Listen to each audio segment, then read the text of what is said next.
April 19, 2026 அன்னைக்கு நடந்த IPL 2026 மேட்ச்ல பஞ்சாப் கிங்ஸ் அணி லக்னோ சூப்பர் ஜெயண்ட்ஸுக்கு எதிரா ஒரு அசத்தலான பெர்ஃபார்மன்ஸ் கொடுத்து ஒரு பிரம்மாண்டமான வெற்றியை பதிவு பண்ணியிருக்காங்க. முல்லான்பூரில் உள்ள மகாராஜா யாதவிந்திர சிங் சர்வதேச கிரிக்கெட் ஸ்டேடியத்தில் நடந்த இந்த மேட்ச்ல லக்னோ சூப்பர் ஜெயண்ட்ஸ் டாஸ் ஜெயிச்சு ஃபர்ஸ்ட் பவுலிங் எடுக்க முடிவு பண்ணினதுக்கு அப்புறம்தான் பஞ்சாப் கிங்ஸ் அணி 7 விக்கெட் இழப்புக்கு 254 ரன்கள் குவித்து ஒரு மிரட்டலான டோட்டலை அடிச்சாங்க. கிங்ஸ் அணியோட இன்னிங்ஸ்ல ஹைலைட்டே என்னன்னா பிரியான் ஷார்யா, கூப்பர் கான்லி 2 பேரும் முதல் விக்கெட்டுக்கு அனல் பறக்கும் 182 ரன் பார்ட்னர்ஷிப் போட்டதுதான்.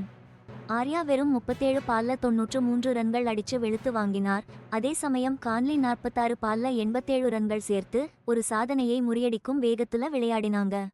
இந்த அதிரடியான பேட்டிங் இந்த சீசன்ல பஞ்சாப் அணியோட ஆக்ரோஷமான அணுகுமுறையை நல்லா வெளிப்படுத்தியிருக்கு. 5 மேட்ச்ல 9 புள்ளிகள் எடுத்து இந்த மேட்ச்க்கு முன்னாடி வரைக்கும் அவங்க ஒரு மேட்ச் கூட தோக்காம ஐபிஎல் 2026 பாயிண்ட்ஸ் டேபிள்ல டாப்ல இருக்கிறதுக்கு இதுதான் காரணம். நடந்துட்டு இருக்கிற இந்த டோர்னமெண்ட்ல கிங்ஸ் அணி ஒரு டாமினன்ட் ஃபோர்ஸா இருக்கிற நிலையை இந்த ரிசல்ட் இன்னும் ஸ்ட்ராங் பண்ணியிருக்கு. பஞ்சாப் கிங்ஸ் அடிச்ச பெரிய டோட்டலை சேஸ் பண்றதுக்கு ரிஷப் பந்த் கேப்டன்ஜில களமிறங்குன லக்னோ சூப்பர் ஜெயண்ட்ஸ்க்கு 255 ரன்ஸ்ன்ற ஒரு பெரிய டார்கெட் இருந்துச்சு. இவ்வளவு பெரிய இலக்கா இருந்தாலும் லக்னோ சூப்பர் ஜெயண்ட்ஸ் சும்மா விடாம நல்லா போராடினாங்க. அவங்களோட பேட்டிங்ல சில பேர் முக்கியமா நல்லா கான்ட்ரிபியூட் பண்ணாங்க. கேப்டன் ரிஷப் பந்த் முன்ன நின்னு ஆடி 23 பால்ல 43 ரன்ஸ் அடிச்சாரு. கூடவே ஏட்டன் மார்க்ரமும் 22 பால்ல 42 ரன்ஸ் அடிச்சு சூப்பர் ஜெயண்ட்ஸ் ஸ்கோருக்கு ஒரு பலமா இருந்தாரு. லக்னோ சூப்பர் ஜெயண்ட்ஸ் நிர்வாகம் ஒரு முக்கியமான யுக்தியை கையாண்டாங்க. அதாவது ஆயுஷ் பதோனியை ஓப்பனிங் இறக்கினாங்க. அவர் 21 பால்ல 35 ரன்ஸ் அடிச்சார். பஞ்சாபோட புதுபால் அட்டாக்க சமாளிக்கிறதுக்காகவும் முக்கியமா அவங்களோட வேகப்பந்து வீச்சாளர் அர்ஷ்தீப் சிங் கிங்ஸ் பவுலிங்ல ரொம்பவே முக்கியமானவங்கிறதுனாலையும் இந்த முடிவை எடுத்தாங்க.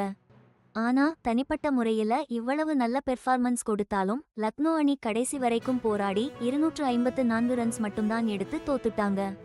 இந்த சீசன்ல சூப்பர் ஜெயண்ட்ஸ் அணியோட நிலையான ஆட்டம் இல்லாததுனால 5 மேட்ச்ல 4 பாயிண்ட்ஸ் வாங்கி லீட் டேபிள்ல அவங்க 8வது இடத்துல இருக்காங்க. டோர்னமெண்ட் போக போக இந்த நிலையை சரி செய்ய அவங்க கண்டிப்பா முயற்சி பண்ணுவாங்க. Punjab Kings Lucknow super giants அணிகள் மோதினா அங்கே செம போட்டி இருக்கும்னு தெரியும். இப்போ நடந்த ரன்மழை ஆட்டம் அவங்களோட வரலாற்றுல இன்னொரு புது அத்தியாயத்தை எழுதியிருக்கு. இந்த மேட்சுக்கு முன்னாடி இவங்க 2 பேரும் நேருக்கு நேர் 6 தடவை மோதியிருக்காங்க. அதுல 2 அணியுமே தலா 3 வெற்றிகளை பெற்று சமபலத்தோட இருந்தாங்க. ஆனா ஏப்ரல் 19ஆம் தேதி பஞ்சாப் கிங்ஸ் ஜெயிச்சதால இப்போ நேருக்கு நேர் சாதனை பஞ்சாப் கிங்ஸ்க்கு சாதகமா 4 முதல் 3 வரை மாறிடுச்சு. இந்த டீம்ஸ் மோதும் மேட்ச்னாலே ரன் மழை நிச்சயம். இந்த போட்டியோட வரலாற்றுல லக்னோ சூப்பர் ஜெயண்ட்ஸ் தான் அதிகபட்ச ஸ்கோர் அடிச்சிருக்காங்க. அவங்க 2023ல 5 விக்கெட் இழப்புக்கு 257 ரன்கள் குவிச்சாங்க. இப்போ பஞ்சாப் கிங்ஸ் அடிச்ச 7 விக்கெட் இழப்புக்கு 254 ரன்கள் எல்எஸ்ஜிக்கு எதிரா அவங்க அடிச்ச அதிகபட்ச ஸ்கோரா பதிவாகியிருக்கு. இந்த உடனடி ரிசல்ட்டை தாண்டி ஐபிஎல் 2026ல 2 டீமோட பயணத்திற்கும் இந்த மேட்ச் ரொம்பவே முக்கியம். பஞ்சாப் கிங்ஸ்க்கு இந்த வெற்றி அவங்களை புள்ளிப்பட்டியல்ல முதல் இடத்துல இன்னும் பலமா உட்கார வச்சிருக்கு. மார்க்கோ ஜான்சன், நேஹல் வதேரா மாதிரி முக்கிய வீரர்கள் பஞ்சாப் கிக்காக தொடர்ந்து சூப்பரா விளையாடிட்டு இருக்காங்க. லக்னோ சூப்பர் ஜெயண்ட்ஸ் அணியில மிச்சல் மார்ஷ், ஹிம்மத் சிங், சித்தார்த்னு திறமையான வீரர்கள் இருக்காங்க. ஆனா சீசன் முன்னேற அவங்க புள்ளிப்பட்டியல்ல மேல வரணும்னா தொடர்ந்து நல்ல ஆட்டத்தை வெளிப்படுத்தணும்.